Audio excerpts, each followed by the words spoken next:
Dans la forêt tropicale, tout semble aller vite. Les prédateurs traquent, les insectes pullulent, les oiseaux traversent la canopée à toute vitesse. Chaque seconde compte, chaque mouvement peut faire la différence entre survivre ou disparaître. Et pourtant, au milieu de cette agitation permanente, il existe un animal qui fait exactement l'inverse. Il ne court pas, il ne fuit presque jamais, il ne se cache pas vraiment non plus, il ralentit. Cet animal, c'est le paresseux. À première vue, tout chez lui semble être un défaut. Il se déplace à moins de 0,3 km/h, ce qui en fait l'un des mammifères les plus lents au monde. Sur le sol, il devient encore plus vulnérable, incapable de fuir efficacement. Et malgré ça, il survit depuis des millions d'années, dans l'un des environnements les plus compétitifs de la planète. Ce paradoxe intrigue, car dans la nature, la lenteur est rarement une bonne stratégie. La majorité des espèces évoluent vers plus de vitesse, plus de réactivité, plus d'efficacité immédiate. Le paresseux, lui, a suivi une trajectoire totalement différente. Pour comprendre pourquoi, il faut regarder de plus près son mode de vie. Le paresseux passe quasiment la totalité de sa vie dans les arbres. Suspendu tête en bas, ses longues griffes courbées lui permettent de s'accrocher solidement aux branches, sans fournir d'efforts constants. En réalité, ses muscles sont organisés de manière à maintenir cette position presque sans dépense d'énergie. C'est un détail important, car son corps fonctionne avec un budget énergétique extrêmement limité. Le paresseux se nourrit principalement de feuilles, un aliment très pauvre en nutriments et difficile à digérer. Contrairement à un fruit ou à une proie animale, une feuille apporte peu d'énergie. Cela impose une contrainte directe. Il doit consommer très peu et dépenser encore moins.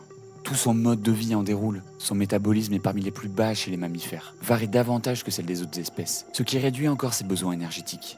Il ne cherche pas à maintenir une chaleur constante à tout prix, ce qui lui permet d'économiser de l'énergie en permanence. Même sa digestion est lente, très lente. Un repas peut prendre plusieurs jours, parfois même jusqu'à une semaine, pour être complètement digéré. Son estomac est compartimenté et abrite des bactéries capables de décomposer les fibres végétales. Mais ce processus demande du temps, beaucoup de temps. Résultat, le paresseux n'a aucune raison de se presser, mais cette lenteur n'est pas seulement une conséquence de son alimentation, elle devient une stratégie, car dans la forêt tropicale, être lent peut aussi rendre invisible. Les prédateurs, comme le jaguar ou certaines espèces de rapaces, détectent souvent les proies grâce au mouvement. Une silhouette immobile, fondue dans la végétation, devient beaucoup plus difficile à repérer. Et le paresseux pousse cette logique à l'extrême. Son pelage n'est pas simplement brun ou gris, il abrite souvent des algues microscopiques qui lui donnent une teinte verdâtre. Cette coloration naturelle lui permet de se fondre dans le feuillage, surtout lorsqu'il reste immobile pendant de longues périodes. Il ne fuit pas, il disparaît visuellement. Mais cette stratégie implique un équilibre très précis, car être lent signifie aussi être vulnérable, à moins que chaque détail de son corps et de son comportement soit parfaitement ajusté. Et c'est exactement ce que l'évolution a construit. Rester immobile, c'est une chose, mais encore faut-il pouvoir le faire sans se trahir. Dans la forêt tropicale, le moindre détail peut attirer l'attention. Une odeur, un mouvement, un bruit. Et sur ce point, le paresseux possède une adaptation particulière, discrète, mais redoutablement efficace. Il ne sent presque rien. Son mode de vie lent limite fortement la production d'odeurs naturelles. Comme il transpire peu et bouge très peu, il dégage moins de signaux chimiques que la plupart des mammifères. Pour un prédateur qui utilise l'odorat, cela réduit considérablement les chances de détection. Mais ce n'est pas tout. Son pelage est un véritable écosystème. À l'intérieur de ses poils, on trouve des algues, mais aussi des champignons et même des insectes spécialisés. Certaines espèces de papillons vivent directement dans sa fourrure. Cet ensemble crée une texture irrégulière qui casse encore plus sa silhouette visuelle.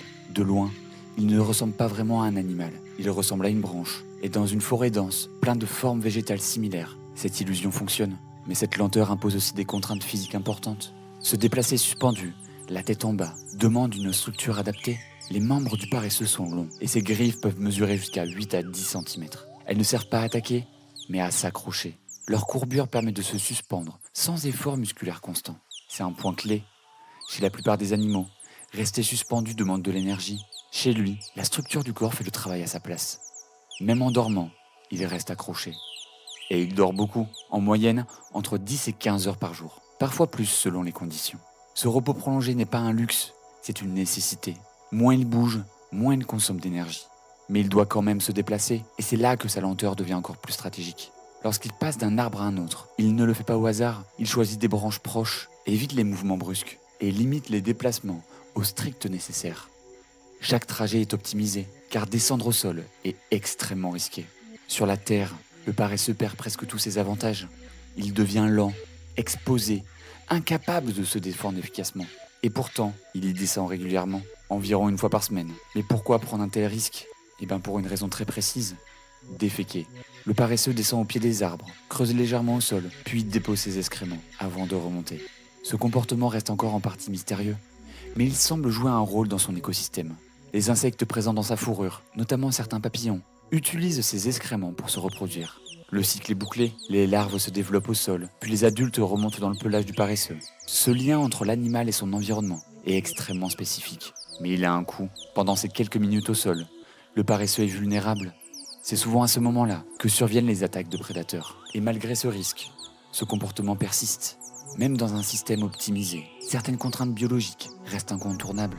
Mais la véritable force du paresseux ne se voit pas seulement dans sa discrétion ou sa lenteur. Elle se trouve dans la manière dont son corps transforme chaque contrainte en avantage. Pour fonctionner avec si peu d'énergie, le paresseux a dû repenser complètement la manière dont son corps utilise et produit cette énergie. Son métabolisme est extrêmement bas. Il consomme environ 40 à 50% d'énergie en moins qu'un mammifère de taille comparable. Cela signifie que chaque fonction de son organisme est ralentie.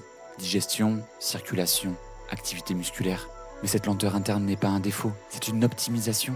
Par exemple, sa digestion repose sur un système très particulier. Son estomac est divisé en plusieurs compartiments, un peu comme celui des ruminants. À l'intérieur, des micro-organismes décomposent les fibres de feuilles, ce que le corps du paresseux ne pourrait pas faire seul. Ce processus produit de l'énergie, mais lentement, très lentement. Et pour ne pas gaspiller cette énergie, le paresseux limite au maximum ses dépenses. Ses muscles sont moins développés que ceux d'autres mammifères, mais ils se sont adaptés à des mouvements lents et contrôlés plutôt qu'à l'effort rapide. Même son rythme cardiaque est plus bas. Tout est calibré pour consommer le minimum. Mais cette stratégie impose une contrainte importante. Il devient très dépendant de la température extérieure. Contrairement à la plupart des mammifères, le paresseux ne régule pas parfaitement sa température interne. Elle peut varier en fonction de l'environnement. Lorsqu'il fait froid, son activité diminue encore. Lorsqu'il fait plus chaud, son métabolisme augmente légèrement. Cela peut sembler risqué, mais dans une forêt tropicale, où les températures restent relativement stables, cette flexibilité permet d'économiser énormément d'énergie sur le long terme. Son mode de vie repose donc sur un équilibre fragile. Consommer peu, bouger peu, mais rester suffisamment actif pour se nourrir et se reproduire. Et c'est là qu'intervient un autre aspect souvent sous-estimé, la reproduction. Le paresseux ne cherche pas à produire beaucoup de descendants, il investit dans la survie de quelques individus. La gestation dure environ 6 mois, et la femelle donne naissance à un seul petit. Dès sa naissance, le jeune s'approche au ventre de sa mère. Il y reste pendant plusieurs semaines, apprenant progressivement à se déplacer dans les branches. Ce développement lent correspond parfaitement au rythme de vie de l'espèce. Rien n'est précipité, le petit apprend quel type de feuilles consommer, comment se déplacer sans se faire repérer, et surtout, comment rester discret, car la vie du paresseux dépend autant de ce qu'il fait, de ce qu'il ne fait pas. Il ne fuit pas, il ne combat pas, il ne se montre pas. Il réduit sa présence au minimum. Et dans un environnement saturé de stimuli, cette absence devient une forme de protection. Mais cette stratégie ne fonctionnerait pas sans un dernier élément clé, la capacité du paresseux à passer inaperçu non seulement visuellement, mais aussi dans le temps. Dans la forêt tropicale, la plupart des animaux vivent dans l'urgence. Chasser vite, fuir vite, réagir vite. Le paresseux, lui, échappe complètement à cette logique. Il vit dans un rythme différent. Ses journées sont longues, silencieuses, presque immobiles. Il passe des heures sans bouger, suspendu dans ses branches, simplement en train de digérer.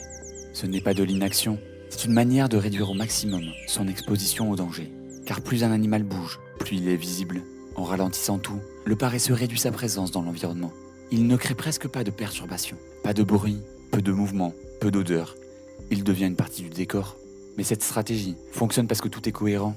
Sa digestion lente limite ses besoins, son métabolisme réduit ses dépenses, son comportement minimise les risques. Chaque élément renforce les autres, et c'est cette cohérence qui fait toute la différence. Dans un environnement où la compétition est intense, le paresseux ne cherche pas à être le plus rapide ou le plus fort, il adopte une autre approche, disparaître dans le système. Il ne gagne pas contre les autres, il évite le combat, et cette stratégie peut sembler fragile. Pourtant, elle fonctionne depuis des millions d'années. Le paresseux existe aujourd'hui sous plusieurs espèces, toujours adapté à ce mode de vie lent, discret et extrêmement spécifique. Ce n'est pas un hasard, c'est le résultat d'une évolution qui n'a pas cherché la performance immédiate, mais l'efficacité sur le long terme. Le paresseux donne l'impression d'être en retard sur tout, trop lent, trop passif, trop vulnérable, et pourtant, il est parfaitement adapté à son environnement. Ce qu'il montre, c'est que la survie ne repose pas toujours sur la vitesse ou la puissance. Elle peut aussi reposer sur la gestion, la discrétion et l'économie. Dans un monde où tout va vite, il suit une logique opposée, il ralentit pour survivre.